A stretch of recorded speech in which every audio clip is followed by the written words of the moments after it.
तो 2024 अगस्त Roman Reigns जाते हैं टीकेओ के पास और वो अपनी एक स्टोरी लाइन देना चाहते हैं। वो कहते हैं कि मैं रॉयल रंबल जीत के रेसलमेनिया 42 के नाइट 2 के मेन इवेंट में हील कोडी रोड्स को फेस करना चाहता हूँ और वापस जीतना चाहता हूँ WWE अनडिस्प्यूटेड चैंपियनशिप। अब टीकेओ वाले मान जाते हैं और ये बात इन्फॉर्म की जाती है ट्रिपल एच को और फिर एक मीटिंग होती है Roman Reigns, triple H and TKO के।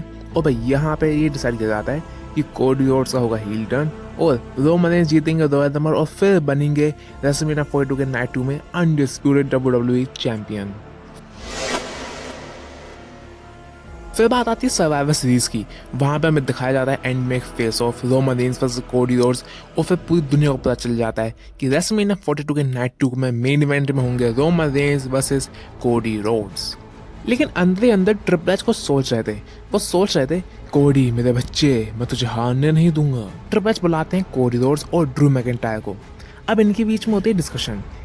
यहाँ ट्रिपल एच कहते हैं ड्रू मैकिंटायर से कि सुन ड्रू मैकिंटायर, मैं तुझे 30 स्टेजेस ऑफ हेल मैच में यानी जो 9 फरवरी की स्मैकडाउन होगी वहाँ मैं अनडिस्प्यूटेड चैंपियन क्राउन करूँगा और तू ये जो टाइटल होगा ना ये तू रेसलमेनिया में ड्रॉप करेगा अगेंस्ट कोडी रोड्स। अब इसमें तुझे क्या मिलेगा? यहाँ पे ड्रू मैकिंटायर को ये मिलता है, एक तो रेसलमेनिया मेन इवेंट उनका पक्का हो जाता है और साथ में कोडी रोड्स को हरा के अनडिस्प्यूटेड चैंपियनशिप जीतने का मौका।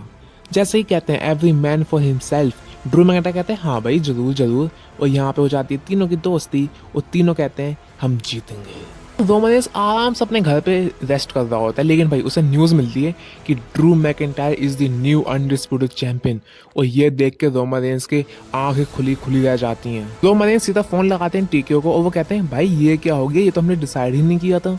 टीकेओ वाले कहते हैं वेट हम संभालते हैं। टीकेओ पूछते हैं ट्रिपल एच से और ट्रिपल एच ये कहते हैं कि मैं रोमन रेंस को चैंपियन इसलिए नहीं बनाना चाहता क्योंकि वो एक तो वो पार्ट टाइमर है और अगर वो कोडी रोड्स को हरा देगा तो वह फेस ऑफ द कंपनी बनेगा कौन, इसलिए वो रोमन रेंस पे टाइटल नहीं देना चाहते और ना ही उन्हें रॉयल रंबल जिताना चाहते हैं। उन्होंने ये भी कहा कि ड्रू मैकिंटायर डिजर्विंग बंदा है और उसको WWE अनडिस्प्यूटेड चैंपियनशिप जीतनी मिलनी चाहिए। अब ये सुन के रोमन रेंस हो गए गुस्से से लाल पीले। अब यहाँ पे टीकेओ डर गया था, उसे लगा कि रोमन रेंस अगर चला गया तो कंपनी को संभालेगा कौन। फिर एक कॉन्फ्रेंस अरेंज होती है रोमन रेंस, ट्रिपल एच और टीकेओ के बीच में और यहाँ पे रोमन रेंस सीधा कहते हैं मैं रॉयल रंबल जीतूंगा और किसी चैंपियन को फेस करूंगा रेसलमेनिया 42 और जीतूंगा वर्ल्ड टाइटल और वही मुझे नाइट 2 का मेन इवेंट चाहिए।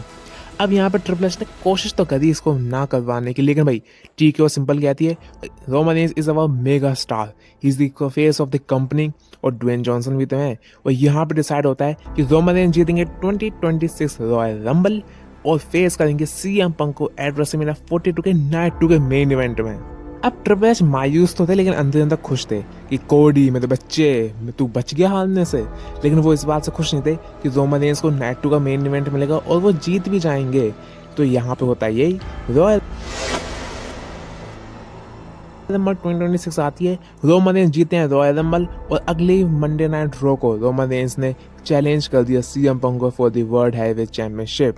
अब यहाँ पे दोनों पार्टीज अलग अलग हैं, रोमन रेंस ट्रिपल एच की नहीं सुन रहे, ट्रिपल एच खुश नहीं है, ट्रिपल एच अपना कोडी रोड्स के साथ राइवलरी चला दें। तो ये कहानी थी रोमन रेंस रॉयल रंबल जीतने की। आई नो काफ़ी ज़्यादा ड्रामेटिक लग रही है, लेकिन अगर सच कहूँ ना तो जैसे सोर्सेस से खबरें आ रही हैं बिल्कुल लगभग ऐसा ही हुआ था इनके बीच में और आगे भी शायद ऐसा ही होगा। बाकी तो ऐसी रोचक कहानियों के लिए इस चैनल को सब्सक्राइब कर लेना। मिलता हूँ आपसे नेक्स्ट वीडियो में, तब तक के लिए आई लव यू गाइस।